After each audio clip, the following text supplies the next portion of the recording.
Right, we are back on the Scirocco. Quite a few things have happened since I've last been filming. Basically, I've not really had enough time to dedicate a full day to this, so I've kind of been doing little bits in between and not filming too much because, yeah, I'm in a little bit of a rush to get this finished now. So carbs, so I put them on, connected the fuel line, and then what happened was I had a lot of fuel leaking out the bottom of them. And this was my float needles inside were stuck. So I've done a video of me rebuilding these, which I will put here. I thought I'd just quickly talk you through me rebuilding these carbs.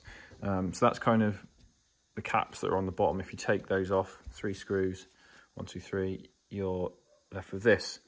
That's your float, that's your main jet, and that's your adjustment screw. So I've adjusted all those to 3 turns out, which is roughly where it should be. I put this on the car and I had a lot of fuel. How it was over fuel and it was running rich. It's because one of these needles here was stuck open.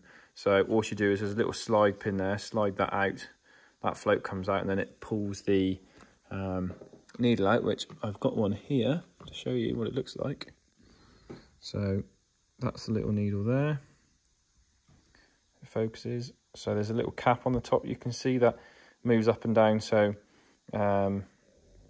once the fuel pressure is built and filled the carb, the bowl lifts and then close it to stop it overfueling. My pump should switch off when it's got to pressure, but it wasn't. So yeah, that should be the reason why. So I'm just putting these back together, and then once they're back together, they can go on the car. Yeah, so I've rebuilt these, put them back on, primed them with my fuel primer inside, and yeah, they're holding. So the fuel pump is now priming these, and they're getting their 3 bar, and then the fuel pump switches off, which is good. I've then verified the timing, so I don't have a lower timing belt cover on this. So what I've done is there's a mark on the top here and a mark on the cam wheel there that I've lined up and verified that. So the gearbox, there's this green plug. If you get yourself one of these, I think it's a 24mm nut welded to a 24mm bolt, then that will drop into the top and you can unscrew it, and then there are your timing marks. So it's the little one you're after, and then there's a mark on the gearbox housing, I hope you can see. So I know that's top dead center. And then also on the distributor, if it focuses, so I'm not sure if you can see that, but there's a mark, you can just kind of make that out, just on the edge there on the rim, where the end of my finger is. There's a mark there that lines up with the rotor arm, and that's top dead center. So I'm not sure if the timing has to be set. I think it's 6 degrees before top dead center for injection cars, but I've swapped this to a carb, and I think it's about 18 degrees top dead center before top dead center, sorry. So yeah, I've got to have a play with that today. What else has happened? Oh, the alternator is not charging, so I'm going to pull that off. I've got a diesel one kicking around, so I'm going to throw that on and see if that makes a difference. Yeah, and a few other bits to sort. Basically, I've got it booked in for an MOT for a week's time, so I'm hoping that I can get it idling fine, running fine, everything's working before then. So yeah, let's get into it. Right, so I've put an alternator on this off a 1.9 TDI Mark III, so should be a little bit of a beefier alternator. I'm pretty sure that one was junk. I was having trouble with it, it was smoking. So with all the starting troubles that I've had with this car, in the previous video where it was turning over really slowly, I had batteries here, I thought it was the battery in the boot, I checked all the earths, did all that. It turns out it was the starter motor. So originally I had the 1.6 8-valve Scirocco starter motor on there because I thought the other one that was on this engine was bad. It was better, but it wasn't strong enough to turn the engine over. So what I've done is, this is off a Mark II Golf diesel, so the 1.6 diesel, either the TD or the GTD, they're both the same.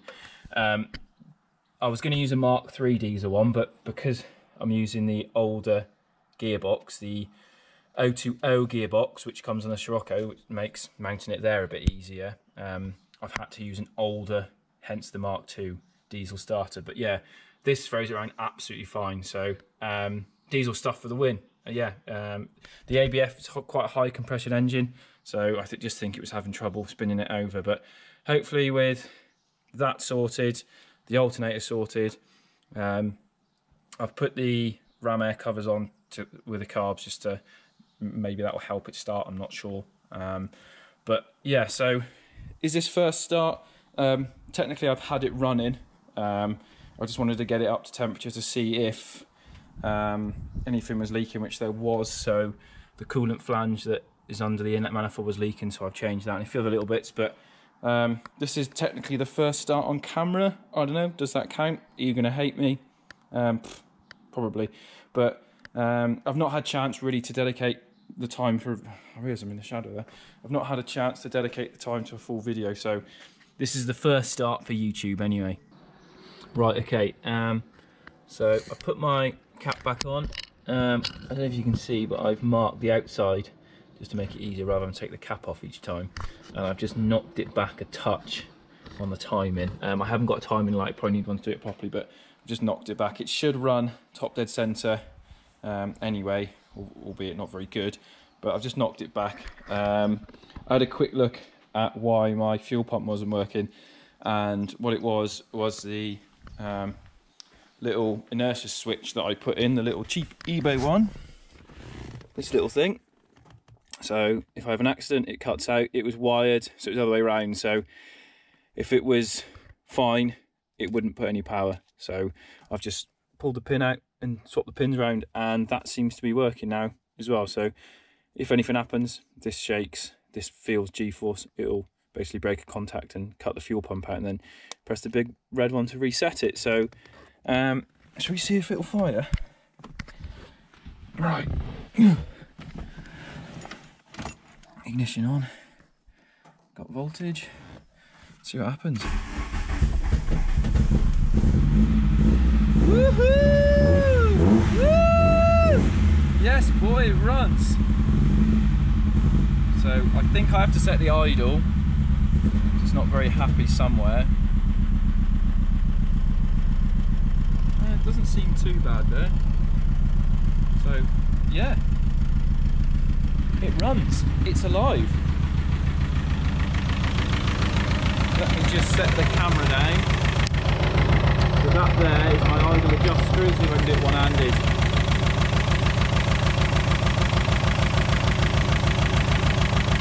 Should bring the idle up. There you go.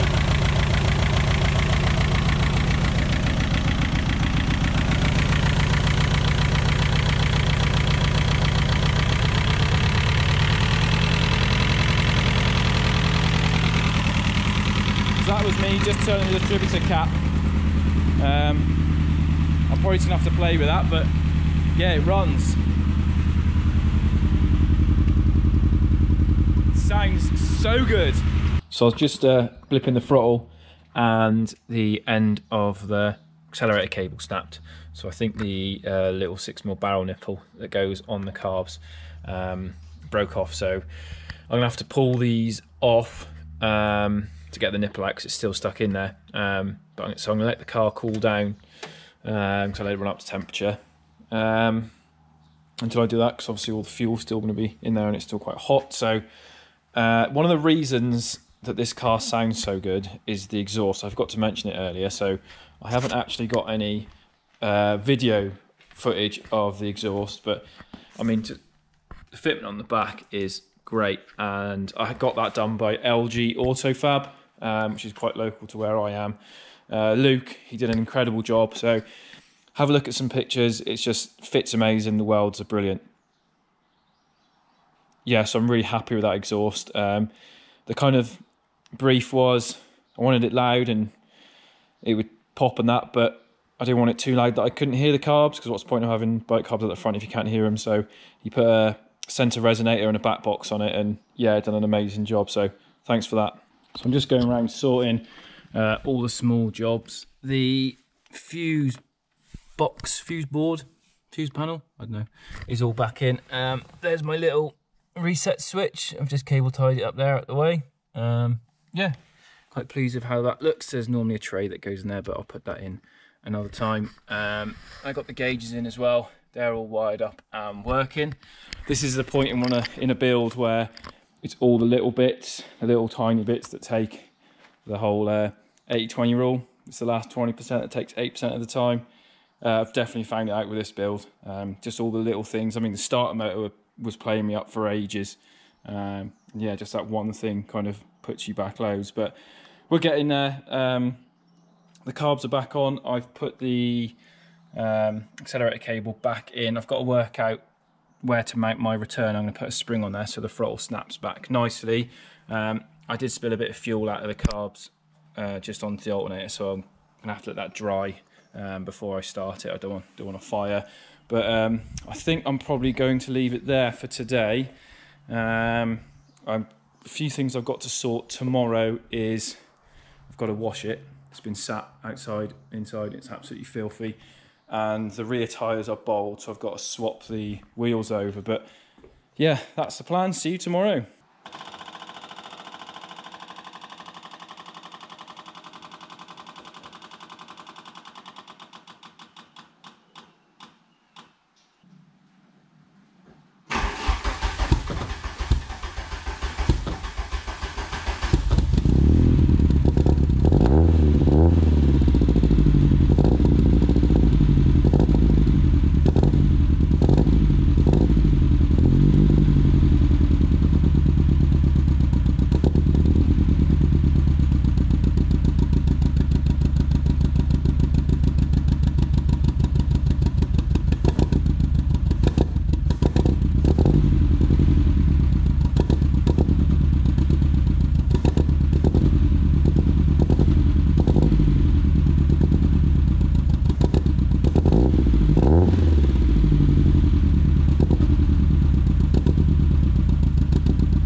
Right, I've given the Scirocco a bit of a clean. I say clean, a bit of a dust off just to get the worst of that bird muck and stuff off the top.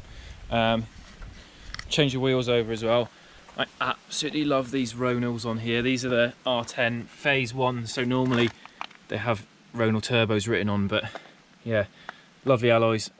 So scared of running them because if I mark them or chip them, then they're just a nightmare to get refurb. But yeah, they just suit it so well. So let's get it to the MOT station. I will put the GoPro in the car just so you can hear what it sounds like, and I'll give you a kind of a real-time reaction what it drives like. I'll try and get some shots of the exhaust as well so you can hear that. Yeah, this is the first real road test that I've done with it. Only driven it up and down the drive a couple of times, so see how we get on. Right, okay, here we go. Let's get this to the MOT centre.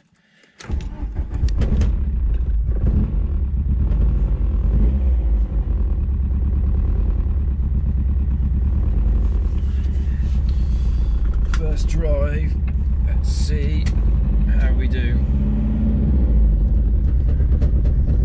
It's all still a bit rattly.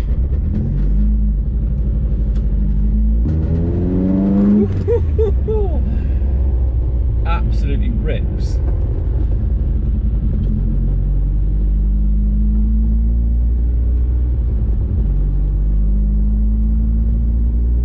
Actually, it's not too loud in here. I don't know if you can hear. The car was quite loud anyway because it's lower than on Polybush all round, so yeah, it can be quite noisy, but it's alright, it's bearable. That throttle's a bit sensitive. Oh, it sounds so good.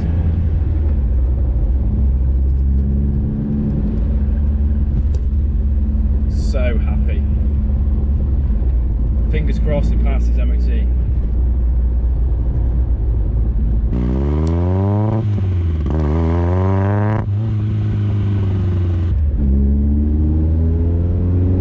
Oh, it sounds so good. It's a bit of a flat spot, about £3 grand, but when you open it up, my god, it's so good. There's the flat spot there. Absolutely flies as well now. So happy with it. The exhaust it sounds so good because you can hear the exhaust well, but you can also, when you put your foot down, really hear those Yamaha Carbs kick in. Oh, so happy. Just hope it passes the MOT now. Right, okay, we are back from the MOT centre. Explained to them with a Scirocco basically how to start it, all that sort of stuff.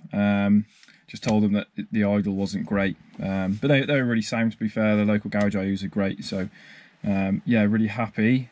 The bit we've all been waiting for, drum roll please, it passed. Oh, I can't believe it. I can't believe it. I mean, kind of all the work that's gone into it over the past probably 3 or 4 months that I've done this for. It passed. It's road legal. It had one advisory, I'll read that out, which was no rear seats or seat belts fitted at time of test. I don't know if you can see, but I've left the rear seats out. I might do a boot build on it, I'm not sure, but yeah, just so overwhelmed, so happy that it's passed the MOT. It means kind of there's still a lot to do. I still need to get it tuned, I still need to tidy it up, but it just means that I can get out and drive it now, something I've been waiting for probably 12 months now. But yeah, absolutely overjoyed. Like I said, next steps for the Scirocco, long term I will get the interior sorted, boot build. I've got a new dash to go in it as well because the one's all cracked. Headlining has started to go as well, so that's certainly going to be on the cards. I will get it rolling road tuned by a professional company, so I want to get it set up really nice. Basically going to do a shakedown over the next few months, make sure everything's happy, take it there, get them to properly tune it, get a print out as well to see actually what brake horsepower it's running, and yeah, just a general tidy up. Yeah, so that's probably going to be it for this video. Next video I might look at fitting the rev limiter and launch control. I'm not going to touch that for a while. I'm kind of going to leave it as is. But yeah, thanks for watching, catch you on the next one.